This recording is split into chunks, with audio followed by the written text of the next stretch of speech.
Znamenito delo pisatelja Josipa Jurčiča Kozlovska sodba v Višnji Gori je dobila še en prevod.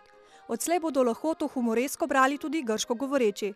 9. prevod tega literarnega dela je sicer projekt, ki ga je vodil Javni sklad za kulturne dejavnosti iz Ivančne Gorice.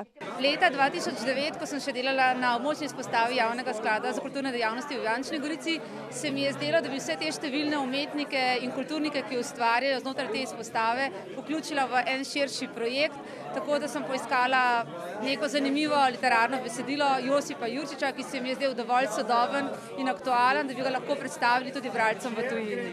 Zelo sem ponosna predvsem zaradi teh številnih obiskovalcev, ki vsako leto še bolj podprejo posamezen prevod, ne glede na to, ali je prevod blizu, je jezik blizu, ker vejo, da je ta projekt izhaja iz Višnje Gore, iz Muljave, iz občine Ivančna Gorica in da je prvotno namenjen slovenskim bralcem, predvsem s temeljnimi izvirnimi ilustracijami, ki nastajajo v prevodih, hkrati pa tako navdušujemo tudi tuje bralce.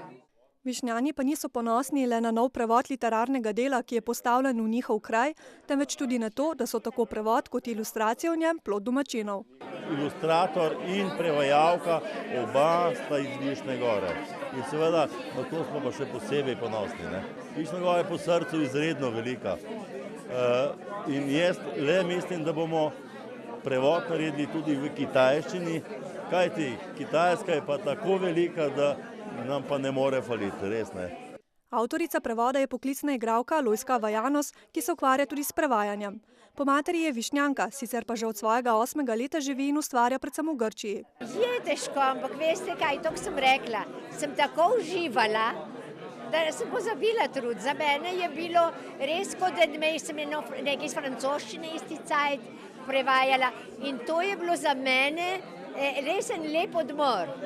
In to, ko sem rekla prej, ko sem iskala tudi posebno za priimke, imena, ki so tako čudna in hecna ta priimki. In sem hotela analogne v grščini najti. In vam res povem, kadar mi je uspelo, da sem najdla kaj, sem bila tako vesela, kot da sem eno težko križanko rešila, ali kot da sem v Scrabble najdla eno zelo, zelo dolgo lepo besedo. Prevajalka je prepričana, da se bodo Grki v branju Kozlovske sodbe dobro nasmejali. Čeprav ni pristaš pripomb v literaturi, pa jo je tokrat dodala. Je bilo treba to razložiti in zato sem napisala, da morda celo okolje, štimung, atmosfera, junaki, kozel spominja in se nanaša na vas, je pa mesto Višnja Gora, je dobila mestne pravice leta 1478 in Višjani so zelo ponosni, rekli, mi smo meščani, ali mestjani. In to Josip Jurčič hudomušno poudarja. Grški prevod je z ilustracijami opremil Janez Kastelic, ki po poklicu grafik, sicer pa se že vse življenje ukvarja z likovnim ustvarjanjem. Sem že pred leti tudi ilustriral knjige za Ivana Sivca in za domača pisateljica Jarc. Tudi take domače pripovedi in so tudi podobe Višnje Gore v teh zgodbah. No, tukaj sem se pa tudi odločil, so me izbrali, da bi pa tukaj za Kozlovsko sodbo v Višnji Gori ilustriral.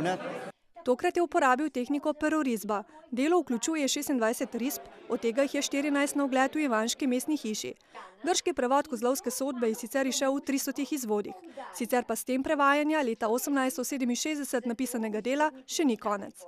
Za leto 2014, ko bomo praznovali 170-letnico rojstva Josipa Jurčiča, si želimo pripraviti še 2 prevoda, in sicer v madžarski in danski jezik. V bistvu imamo že dogovore z prevajalkama za danski in madžarski prevod, hkrati pa bo delo za madžarski prevod opravil likovnik Štefan Horvat, ki prav tako prihaja iz Višnje Gore. S tem se bo Kozlovska sodba v Višnji Gori ponašala že z 11 prevodi.